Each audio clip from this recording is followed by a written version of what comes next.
où Touadéra fait des marches, des manifestations publiques, nous aussi, nous avons le droit de faire des manifestations publiques. C'est pour ça que nous allons voir s'il y aura 2 poids 2 mesures. Quand vous prenez la Galaxie qui fait semblant de dire qu'elle a une... C'est une organisation criminelle.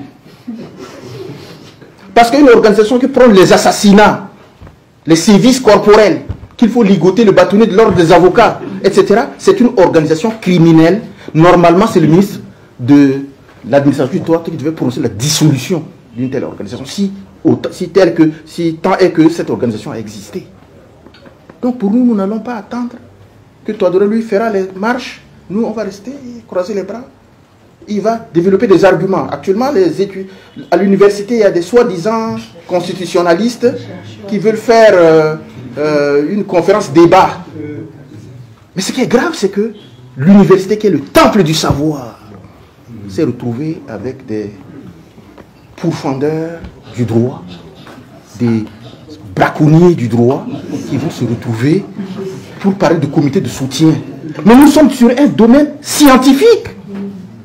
Vous ne pouvez pas mélanger propagande politique et rigueur scientifique. Alors donc ils vont co-organiser ça. À telle heure, ils vont arriver. C'est-à-dire, les étudiants vont arriver à telle heure, les enseignants, le cabinet de la primature, de l'Assemblée nationale, de la présidence, le Premier ministre, le président de l'Assemblée nationale et le président de la République viennent pour faire du cirque. Nous attendons, nous sommes aussi des juristes, nous aurons à parler de la science du droit. C'est pour ça que quand j'entends des gens parler de cette constitution qui est inadaptée, que c'est un copier-coller, que ça a copié la constitution française, que ça nous a été imposé.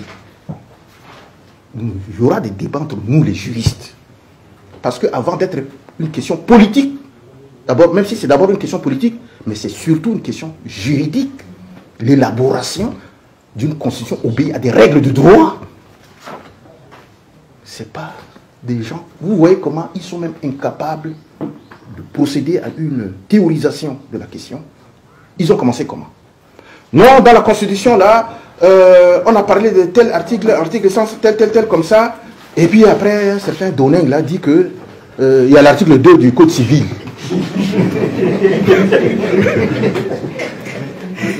Il dit que c'est l'article 2 du Code civil. Nous, on dit, mais c'est où est le problème? Pour nous, les juristes, parce que je ne sais pas s'il est juriste aussi, mais si vraiment il est juriste, je ne sais pas où il a appris son droit. Il dit que non, l'article 150 combien de la Constitution est en contradiction avec l'article 2 du Code civil et que les lois ne peuvent statuer que pour l'avenir, et que ça n'a pas d'effet rétroactif. Il sait ce que c'est que la rétroactivité de la loi. Bon, c'est simple. Donc pour lui, en fait, il veut dire qu'il y a un conflit entre la Constitution et la loi. Mais lorsqu'il y a un conflit entre la Constitution et la loi, qu'est-ce qu'on change? On change la loi ou on change la Constitution? C'est aussi simple que ça. Ils ont vu que ça ne pouvait pas marcher. Maintenant, ils disent que non, la Constitution, là, c'est inadapté. On leur pose la question. Touadéra lui-même, quand nous avons dit qu'il fallait que les élections n'aient pas lieu à la date du 27 décembre 2020 parce que les conditions d'une élection transparente n'étaient pas réunies, ils ont dit non, vous avez voulu une transition, etc. Et que Touadéra a dit plusieurs reprises que la Constitution, les institutions de la République fonctionnent normalement. Mais ces institutions-là ont été créées par quoi? Par la Constitution. Si les institutions fonctionnent correctement, c'est que la Constitution est bonne. Est-ce qu'il y a une seule disposition de la Constitution qui a entraîné une dérégulation ou un dysfonctionnement des institutions? Qu'on nous dise quelle est cette disposition-là? C'est quel article de la Constitution qui pose problème pour le fonctionnement des institutions? Nous attendons qu'on nous le dise. Et alors on vient vous dire que c'est un copier-coller de la Constitution française, que ça a été imposé. Ça a été imposé par quoi? Il y a eu le forum, les consultations à la base. Vous qui êtes ici, vous avez vécu ça. Consultation à la base, forum de Bangui, des ateliers où nous là, nous avons participé. J'ai participé à l'élaboration, comme j'ai participé à l'élaboration des constitutions depuis 2004, jusqu'à présent.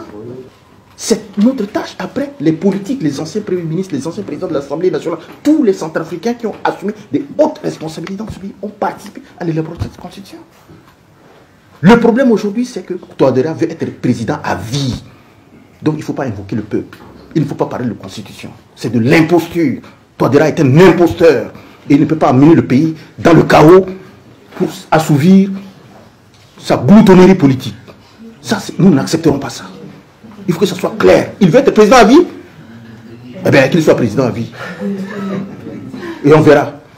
S'il va être président à vie, là, et à transmettre le pouvoir de façon dynastique à ses enfants et à ses petits-enfants pendant qu'ils vendent la nationalité de notre pays à Mamatiwa Molenge, soit double vendre la nationalité, vous vous rendez compte? Mon double mon cadeau, Nazinginja. Si je me dis que je suis fona chouya, je suis mon béré, mon doumana,